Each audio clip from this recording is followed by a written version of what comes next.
حضرت نوح علیہ السلام طوفان کے موقع پر جب کشتی میں سوار تھے تو وہاں ان کے سامنے اچانک شیطان آ گیا۔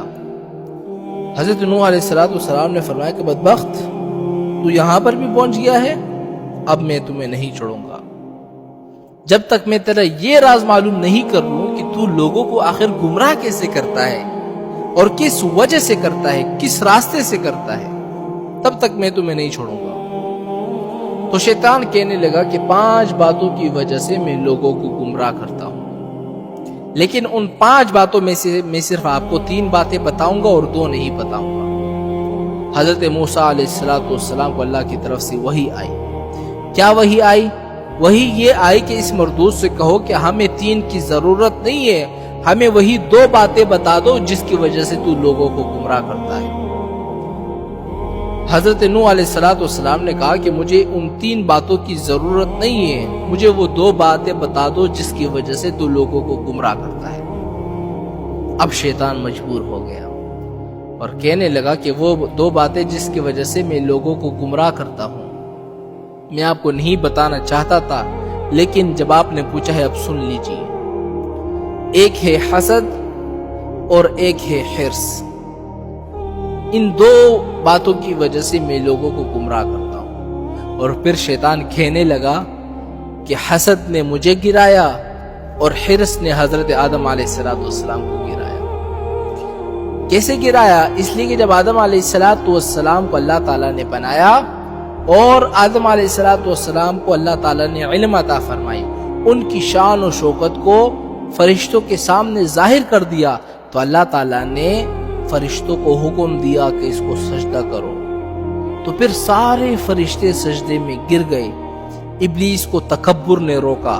تکبر کے بعد شیطان کے اندر حسد پیدا ہوا۔ حسد اس لیے پیدا ہوا کہ ان کی وجہ سے میں اللہ کی نگاہ میں گر گیا، اب کسی نہ کسی طرح میں آدم علیہ السلام کو بھی گراؤں گا۔ یہ ہے حسد۔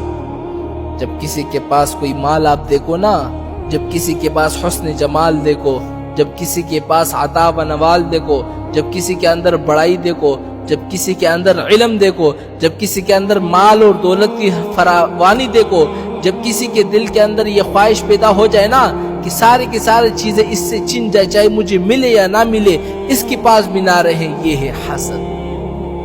اور یہ حسد اللہ تعالیٰ کی نگاہ میں اتنی بری چیز ہے، بہت بری چیز ہے۔ شیطان نے سوچا کہ اللہ نے ان کو اتنا اونچا بنا دیا ہے کہ سارے فرشتے ان کو سجدہ کر رہے ہیں، اللہ تعالیٰ نے مجھے گرا دیا سب کے نظروں میں، تو میں آدم علیہ السلام کو بھی گراؤں گا۔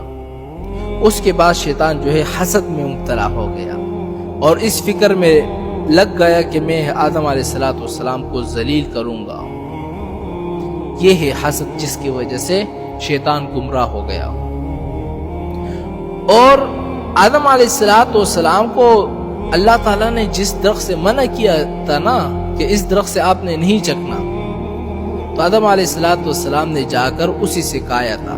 اور کیوں کھایا تھا؟ اس لیے کہ شیطان نے قسم کھا کر اس سے کہا تھا کہ میں اللہ کی قسم دیتا ہوں کہ اس درخت سے کھاؤ، بہت بڑا فائدہ ہوگا تمہیں، اور وہ فائدہ یہ ہے کہ تم کبھی بھی نہیں مرو گے، ہمیشہ زندہ رہو گے۔ تو انہوں نے کہا بہت اچھی بات ہے۔ آدم علیہ السلام نے وہ کھا لیے۔ تو آدم علیہ السلام نے حرص میں آ کر وہ کھا لیے۔ اس لیے شیطان نے کہا نا کہ حسد نے مجھے مارا اور حرص نے حضرت آدم علیہ السلام کو گرایا۔